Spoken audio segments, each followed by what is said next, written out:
Good day, ladies and gentlemen. Today, again, you have the pleasure of listening to the humble voice of Olusegun Opeyemi Odunton, and I have the privilege of speaking with you. Today, it is my intention to discuss the most important topic for the past few days. And this topic, as you all know, has been the biggest issue being discussed, the biggest issue that has seized our lips, that has seized our ears and eyes. And if none of those faculties were seized in you, then I say you may not be Nigerian enough because you are unaware. Self-awareness is not enough. Political awareness is very, very vital to the vitality and the viability of every country in the world. And the biggest news was the arrest of Simon EKPA in Finland on the allegations of terrorism. And I say terrorism in quotes because, as you all know, one word can mean or can be selfishly twisted by the user or the speaker to mean very many different things in very many different situations. But in the Nigerian situation, which you and I are well familiar with, terrorism can mean something as simple as protesting against bad governance, criticizing the many incompetencies of political office holders. Even mere misdemeanors can be labeled treason, punishable by death in Nigeria.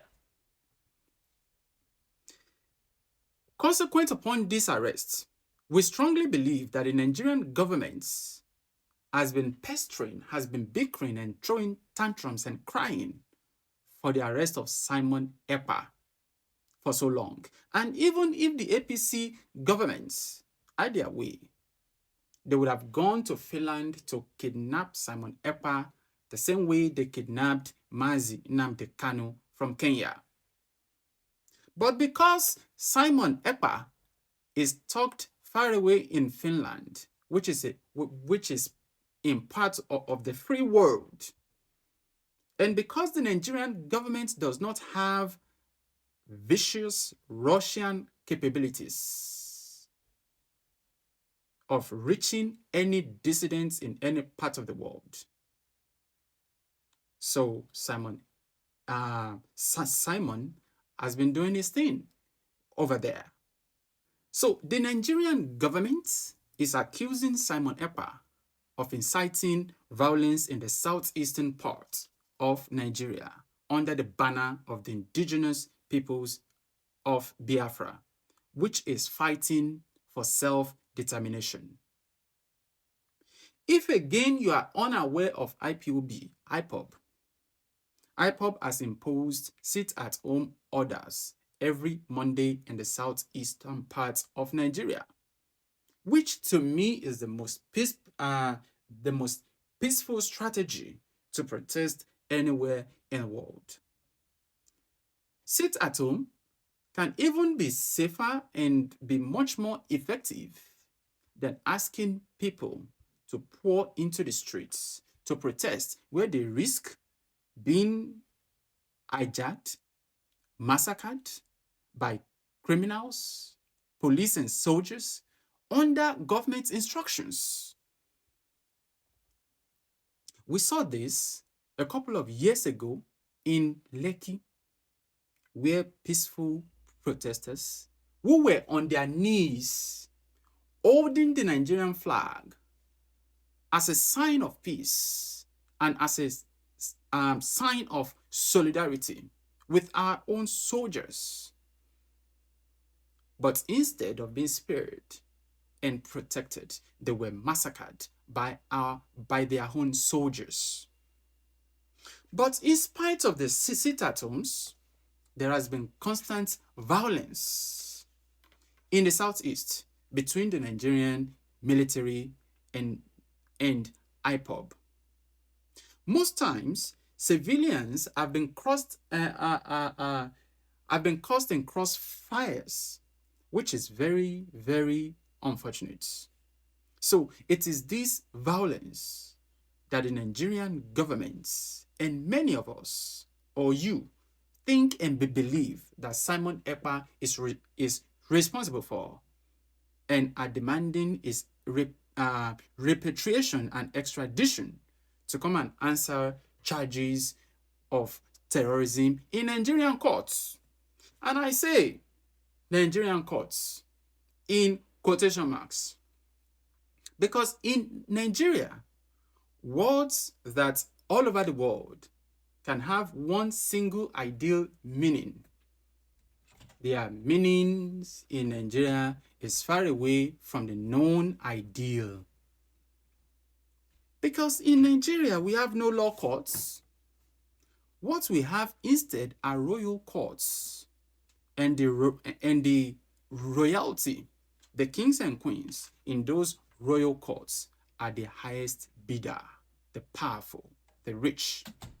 And those who are supposed to be judges are mere court jesters, pandering to the whims and caprices of the rich and powerful. So in Nigeria, justice is a legal commodity on the shelf, displayed for sale. So is this a government that is demanding the extradition of Simon Ekpa, who is a Finnish citizen, for trial? A government that cannot guarantee justice to its own citizens? You have to be masturbating. I say that because your senses is not having an intercourse with reality. Simon Ekpa is not just a Finnish resident, he is a Finnish citizen.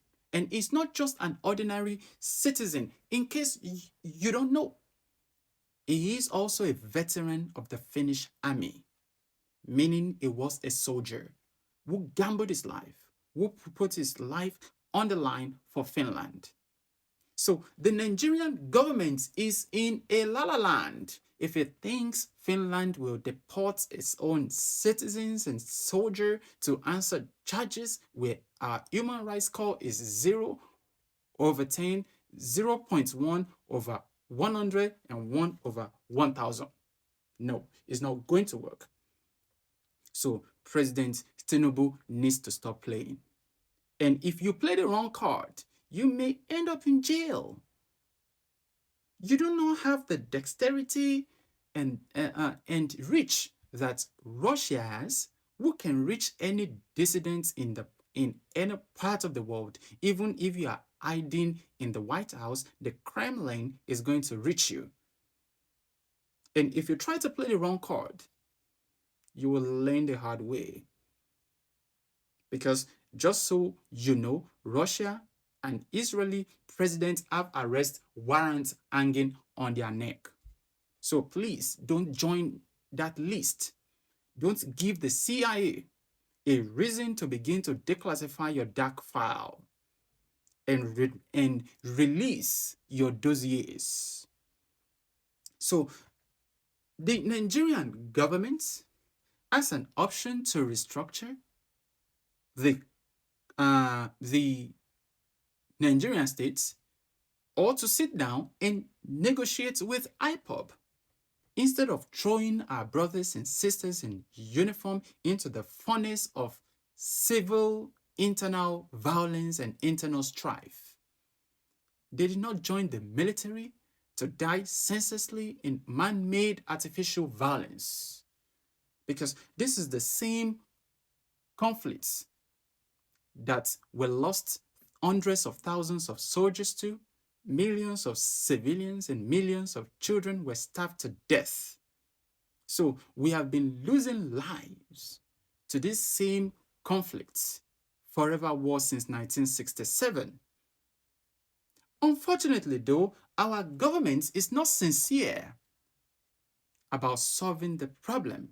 They want to continue to perpetuate this violence as a result, as a strategy to continue to inflate military budgets, to continue to steal billions of dollars intended for military equipment year in, year out. So, directly or indirectly, we have a set of monsters who are quenching their insatiable thirst with the blood and flesh of our soldiers, the blood and flesh of our civilians. So, that is why they never want to negotiate and resolve the violence in the Southeast or anywhere amicably. And what is unfortunate is that even if the political class have the intention to, our military does not have the capability to defeat IPOB. So wars and violence has become chop business for the monsters in power. But let us assume that they have the intention to defeat them. What we have seen in history is that conventional military, their chances of defeating a ragtag guerrilla militia is so slim, most especially if they are not fighting for criminal reasons, if they are fighting for self-determination, which is a recognized right under extant existing and known international laws. So even the most capable militaries in the world have usually suffered severe embarrassments, losses, and defeats from or in the hands of guerrilla militias, because they use the strategy of the fleas, eat and run against conventional militaries. And if you need some proof, you can ask the Russians about their experience against the Mujahideens. Ask the Americans about their experience in Afghanistan, Iraq, Vietnam. And in spite of their military capabilities, they left disgracefully. So, abundant history lessons has taught us that a people equipped with an idea is impossible to defeat by an army equipped with even the latest technology.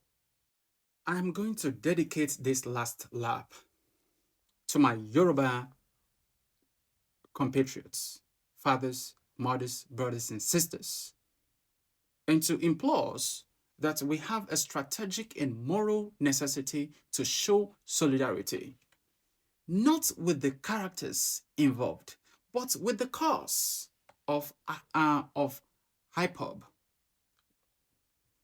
We may have differences with the persons involved, but our cause is not different. Our strategy may be different.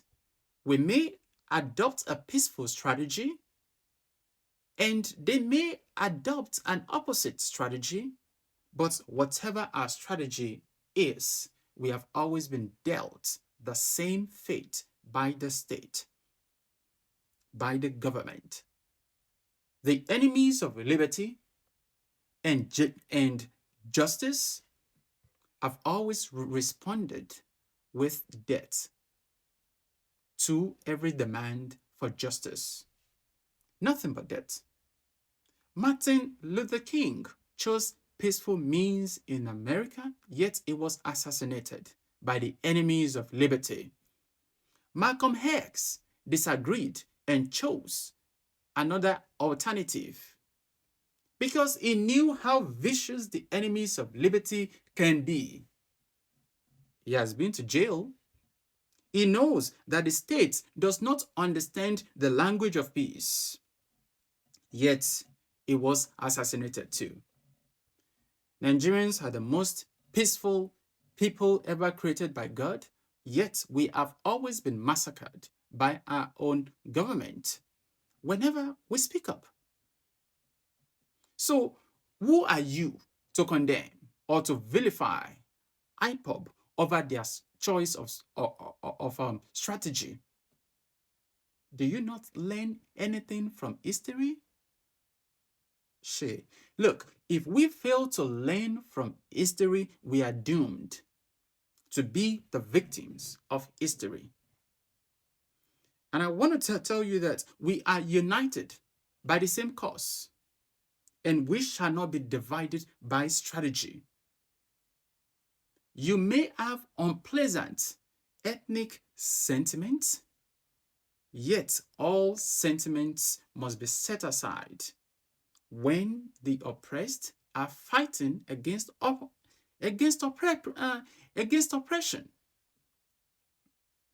I follow Simon not because he's my friend, or foe.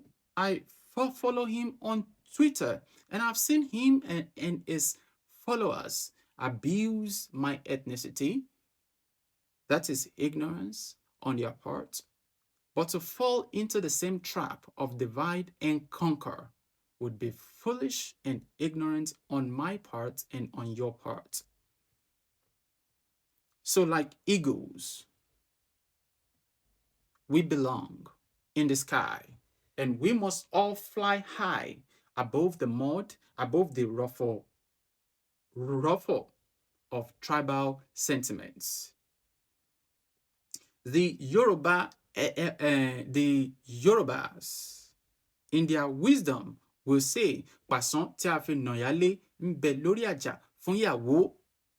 And for those who don't understand the Yoruba language, this is a warning to the junior wife that, look, the cane that was used to discipline the senior wife is kept on the ceiling, and you may get some of that too. So you better be careful. The wise Yorubas who said those words do not beat their wives, they only discipline them. Verbal discipline, or the discipline that gets the wife crying softly like a piano.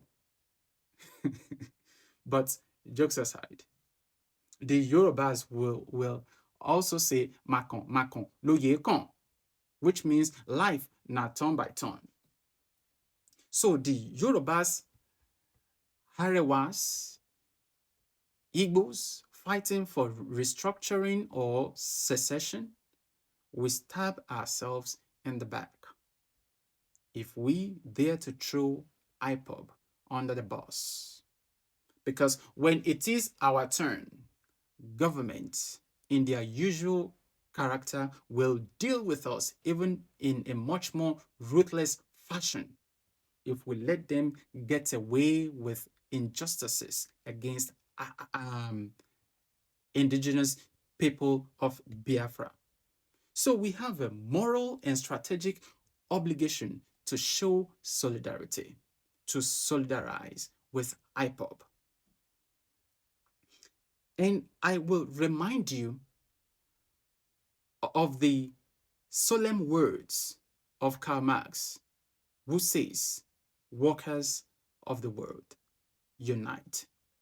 But in my own phrase, I would say, the oppressed of the world, unite. We have nothing to lose but our chains. But before I go, I intend to leave you with a short clip of Daniel, of Jesu Tega Honopasa, who is a trained lawyer, speaking on national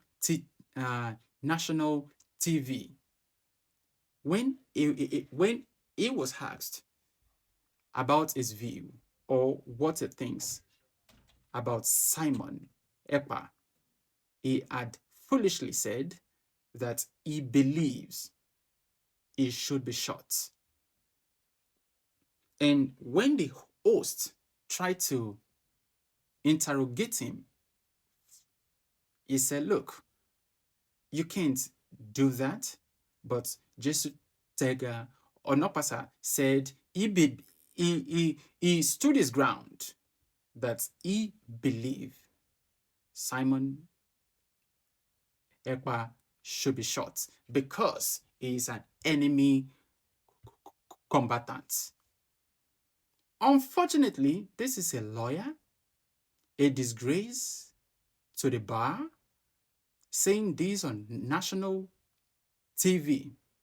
Even in international law, it is a crime. It is a war crime to kill enemy combatants when you capture them. At least they should get tried.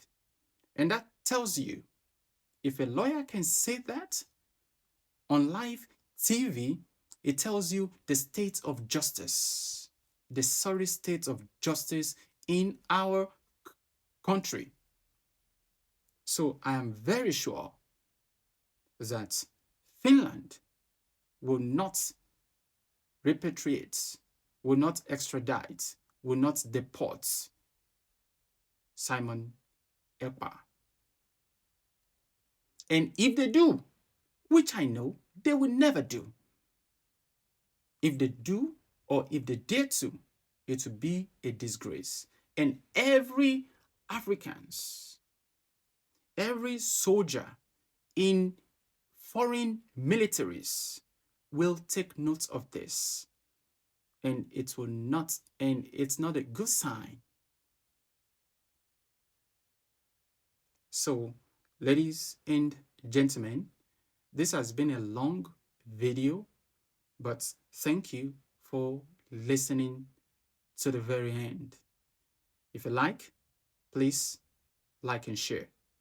God bless you. We're hearing, and I don't know whether you'd see that as a credit to the president in his attempts to fight against insecurity, but we're hearing that Simon Ekpa, one of the leaders of the separatist group IPOB, has been arrested in Finland on suspicion of publicly inciting people in Nigeria to commit crimes with terrorist intent. In the case of Simon Ekpa, I wonder what your reaction is to that. In the case of Simon Ekpa, his arrest is overdue.